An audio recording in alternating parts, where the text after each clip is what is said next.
What's up? And welcome to another episode of the Live Clean and Fight Dirty show with your co host, Angelo Ferrer, and your main host, John Hackleman. When to engage in violence? The need to defend yourself is present, but when do you decide to engage? What scenarios are worth it? When should you just let it go? Today, we're here to talk about just that. If you have any questions, the open chat is on live YouTube right now. John, what are your thoughts on this? Man, it's a good topic, man. I've been um Sorry. it's a good topic because us as martial artists, that's you guys that are watching. I assume you're all martial artists. If you're not, you need to be ASAP. But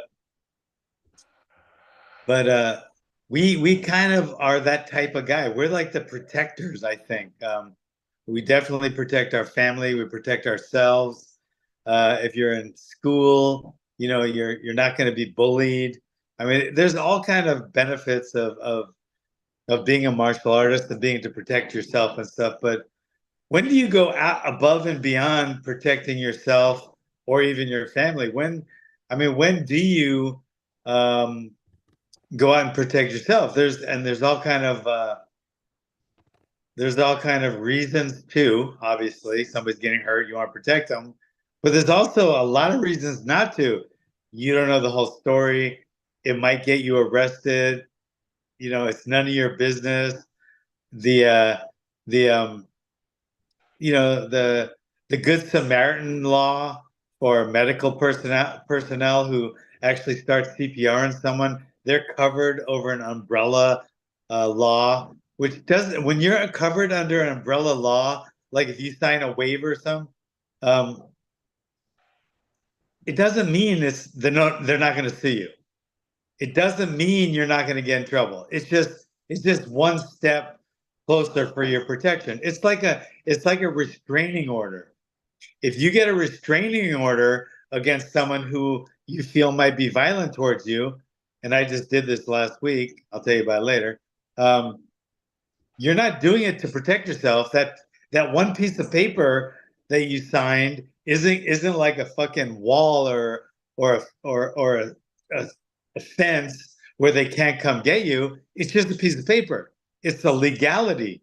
The only reason you sign a you want to get some kind of petition of protection or something like that, right? A restraining order, we call it here, is because then if they come to get you and you have to hurt them or kill them, there's been a restraining order set already. Now, that doesn't protect you 100%, but when you go to court, if you had to kill this person and you already had a restraining order against them and they know it and they broke that restraining order, it just makes you look better in court. That's the only thing it does. It helps you in court if you have to kill someone or hurt them badly. That was basically physically assaulting you. So you do a restraining order. So it means absolutely nothing physically, and it doesn't mean they're going to abide by it at all, but it might help you. It might help you in court, and it's one of these things you should do because you could, if you have to hurt someone that's harassing you, you want all the protection you can have legally and physically because it's a two, you're going to have the two-prong attack. You're going to be attacked by the person, and let's say that was successful. Now you're going to be attacked by the DA, and you're going to have to protect yourself in court legally and civilly. So is civilly a word? Can I say civilly? I think so. Anyway, whatever. But anyway, so that's one thing to always think about as a martial artist, right? If anybody, and I've done a few restraining orders, is if anybody even hints that they're going to hurt me, then I want a restraining order against them, not because I'm scared they're going to, but I'm scared they're going to, and I hurt them, and then I have to go face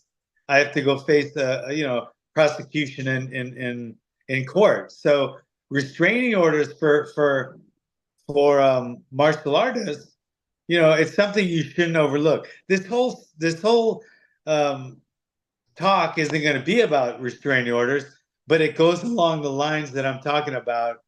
We are the protectors, so that's one thing that we need to protect us, to protect ourselves. Now, who would you not do a restraining order against? Like using the law is very important, and using the police force, the sheriffs, law enforcement, it's important.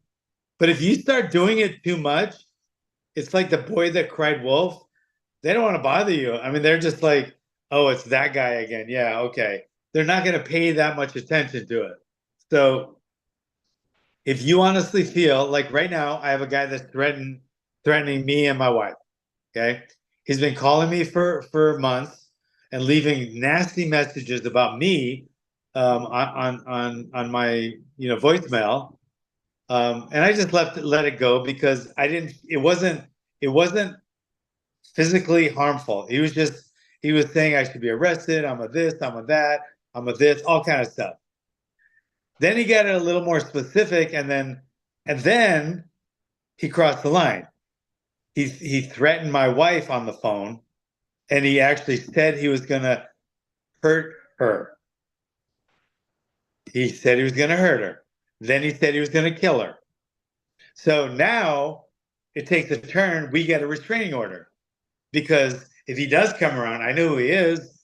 If he does ever come around, then, and I have to protect my wife or myself, it's already known, it's already in the system. And I'm not someone that abuses the system, and our local law enforcement know that. I've probably done three restraining orders in my life, and so I'm not like crying wolf all the time. So that's kind of an important thing for martial artists to think about. Protect yourself, right? Like I'll give you another one, and it was a really good one. But us as martial artists, we always want to protect ourselves, and we want to protect our loved ones. But sometimes we talked about this in the past. Do you want to protect your loved one against a great bodily injury or death, right? But you don't have to protect her physically against something that was not, going to cause, like grabbing her butt or doing something rude to her, saying something rude to her. If it's not, going to cause great bodily injury or death, then you, as a martial artist, you don't have the right to step in anymore.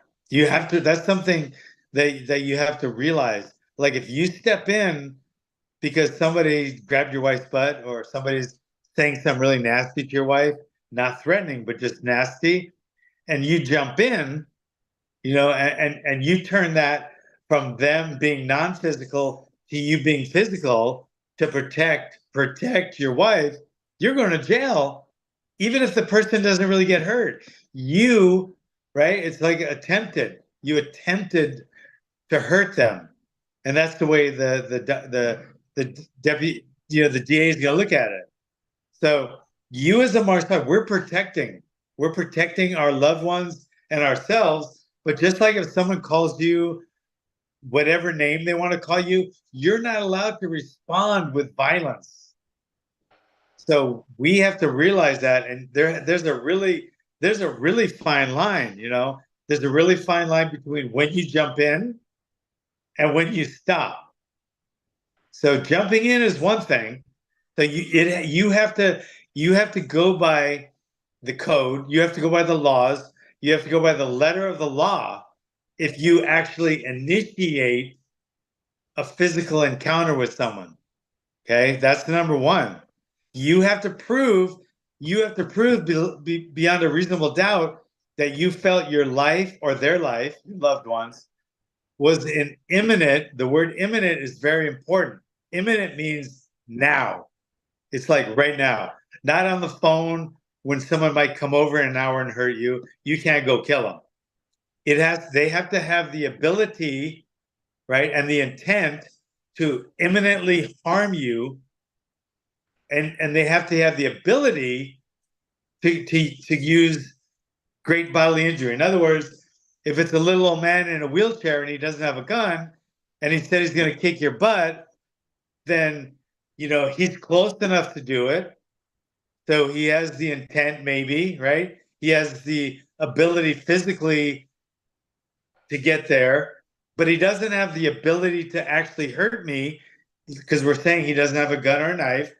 So I can't beat the shit out of him because he doesn't meet that criteria. So it's a fine line there, guys. You gotta make sure that you meet that criteria before you throw the first punch, do the first takedown, whatever. Okay, it doesn't stop there, guys. It doesn't stop there. The fight's on. Sometimes I get crazy in a fight. Sometimes people get crazy in a fight. Like, I mean, I've done things in a fight where I should have stopped, and even in the ring, I was on a fucking roll, and there's a lot of heat, and blah blah blah, and it cracked him, and he hit the ground, and I hit him one more time, because your emotions are just going, you're going. Now, if you do that in a ring, you might get a warning, you might get a point taken away, you might get disqualified. But in the street, right, you meet all the criteria to start, but there's also a criteria where you have to end. And if you go beyond that, like hitting them after the fact, where they're no more a threat because they're maybe unconscious, and you hit them again, you're going to jail. You're going to jail. I mean, almost guarantee you're going to jail in that one. Like the one where to begin it. I mean, you could argue that back and forth. Like, you felt threatened, they have to respect that. Now, if you felt threatened and a guy was sitting half a mile away smoking a cigar and you ran up and killed him, and you said, "Well, I felt threatened," that's not going to work. But if someone's in your close enough to hit you, and for whatever reason you feel threatened, then you prove that in court. But it's really hard to prove, especially with a video, which there's a lot of now.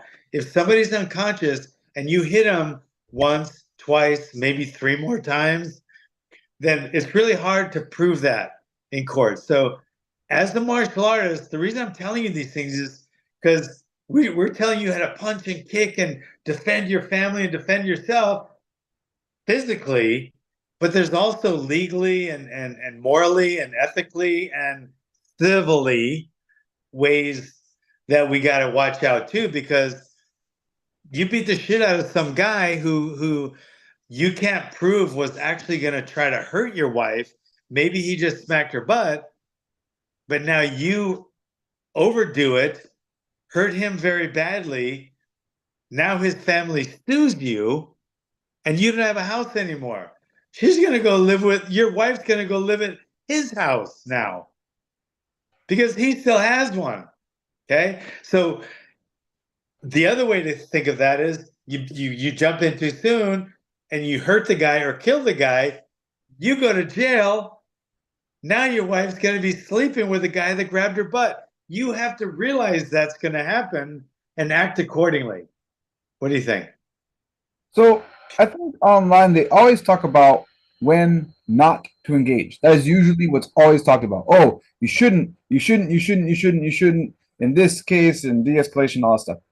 But I want to know, what are John Hackelman's top 3 concrete scenarios where you wouldn't? Oh, I mean, if you legally don't want to say you yourself, someone should engage. What would be your top 3 scenarios, concrete examples? Someone sees this happening. You're a martial artist. You feel they're obligated to engage. What are the top 3 in that?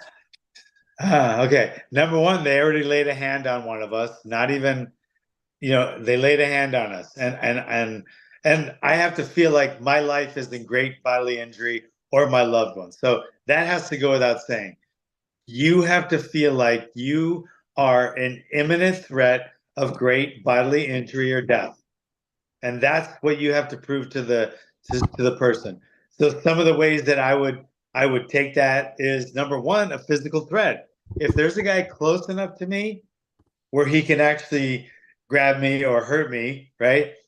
And he looks like he has the ability, you never know. But let's say he's standing up and he looks like he's in okay shape, right?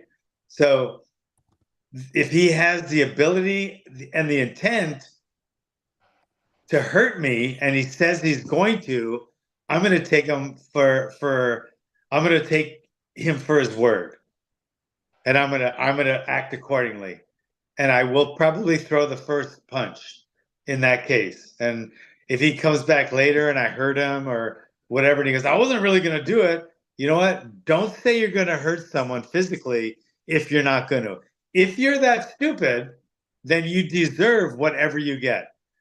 I'm not saying I might not get in trouble for it, but this guy, the guy deserved whatever he got.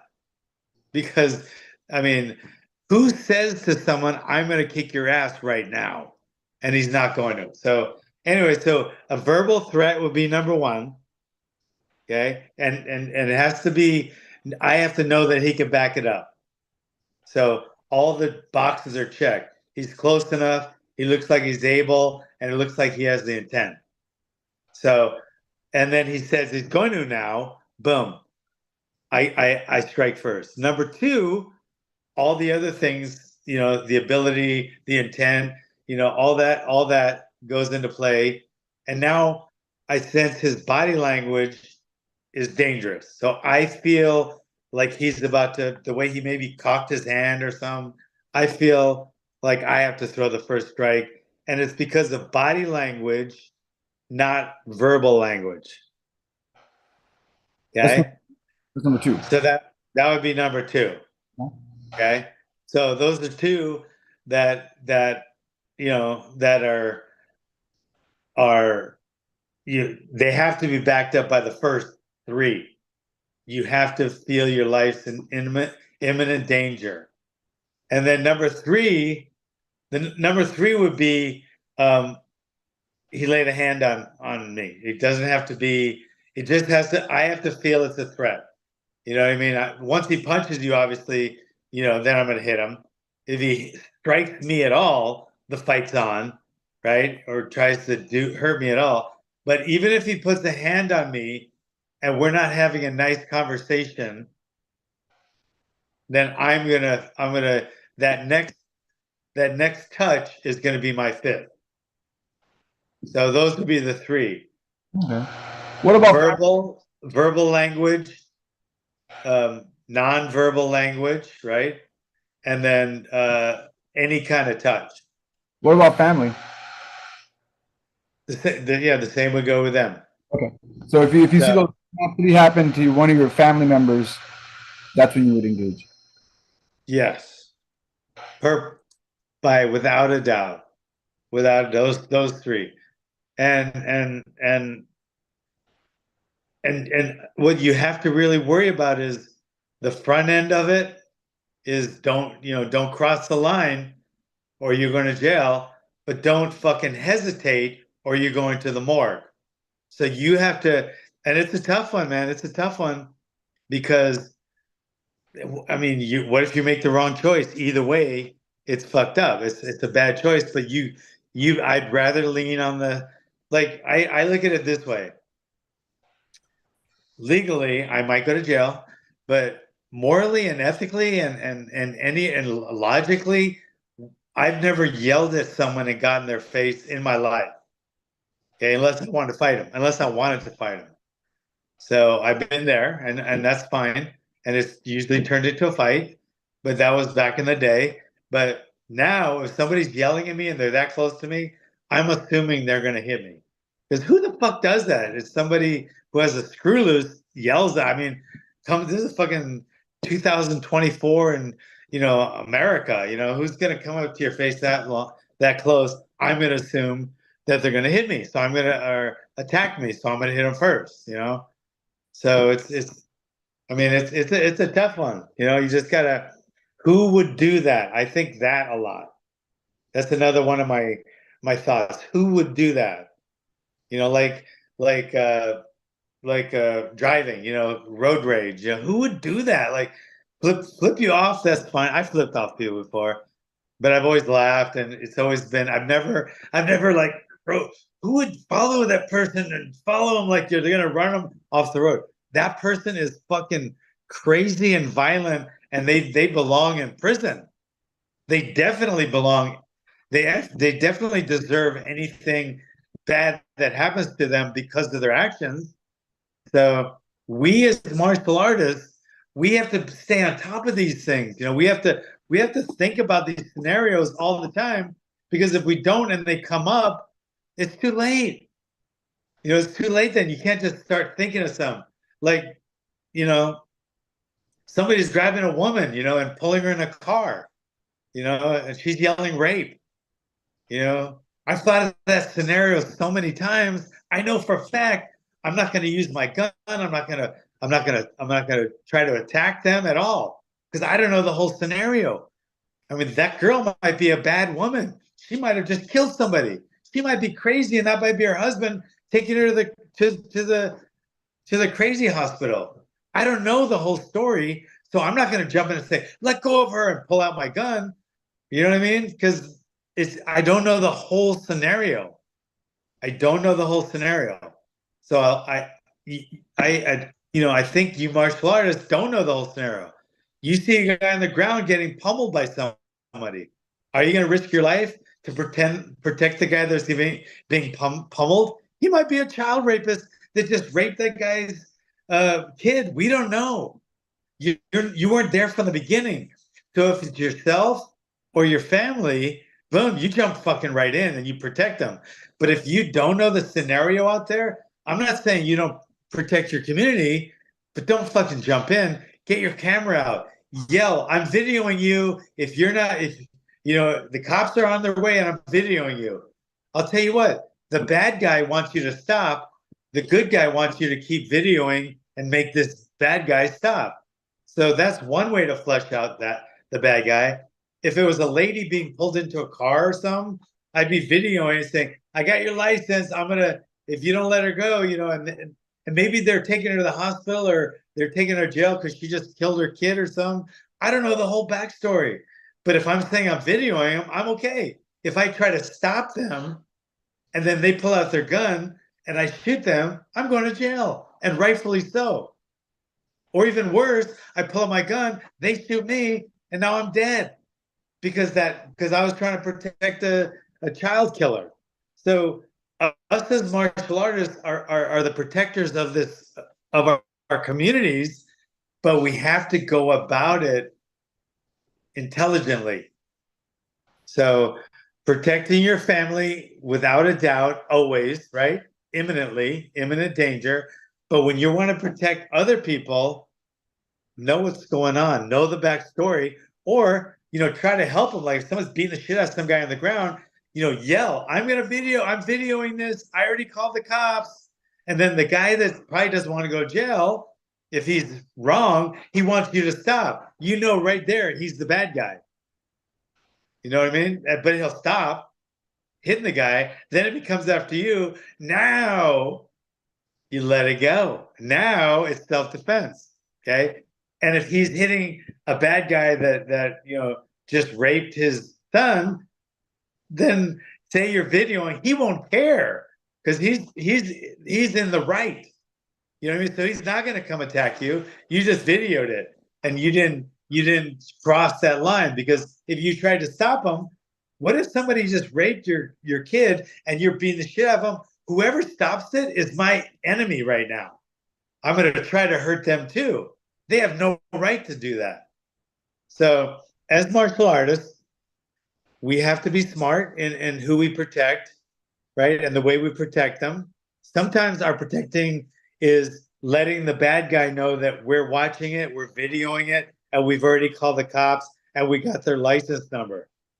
Sometimes that will stop the threat, but we shouldn't lay our hands on someone that's laying their hands on someone else, unless it's a kid, or else unless it's like an old person that's can't defend themselves, right?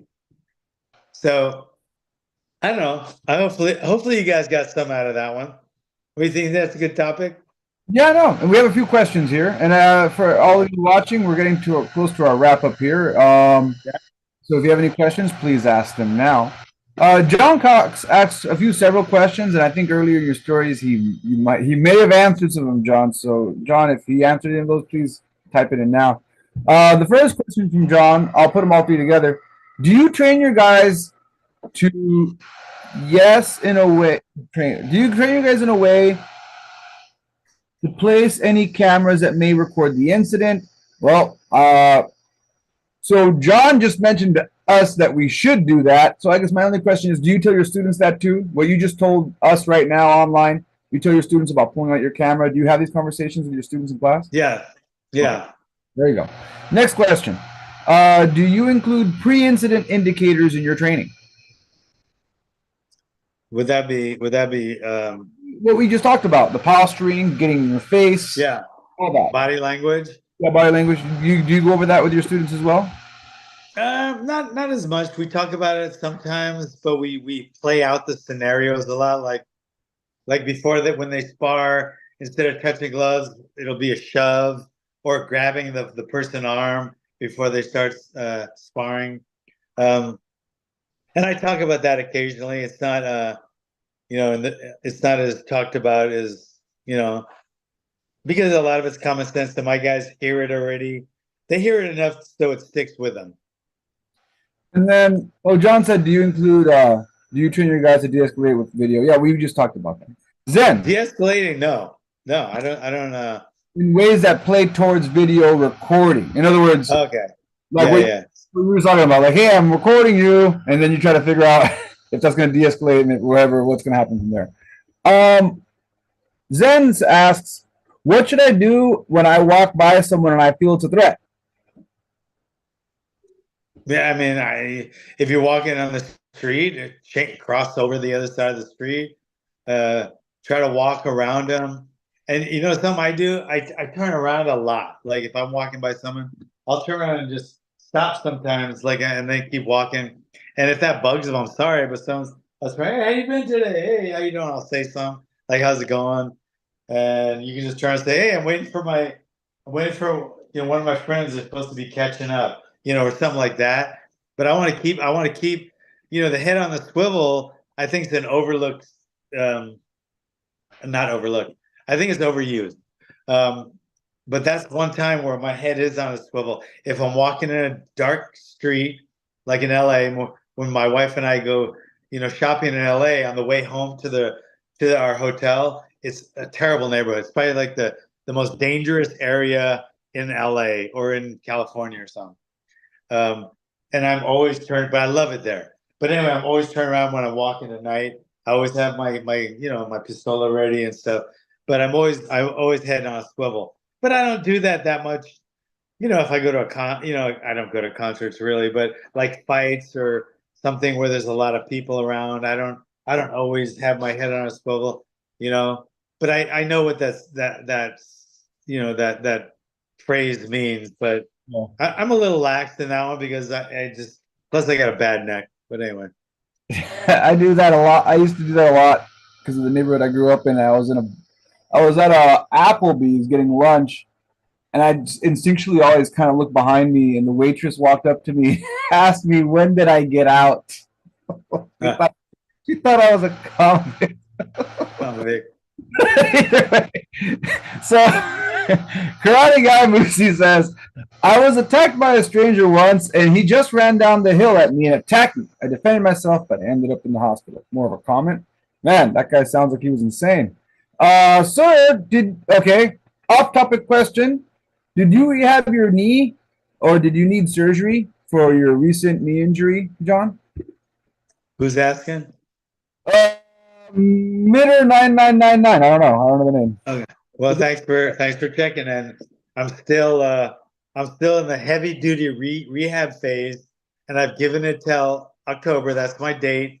First week in October, I'm gonna go to Santa Monica, and I'm gonna do the stairs 5 times. And if it swells up in August, I'm gonna have surgery in August because in November we're going to Hawaii for my wife's black belt test. So I want to be all healed. So I'll do the surgery in August.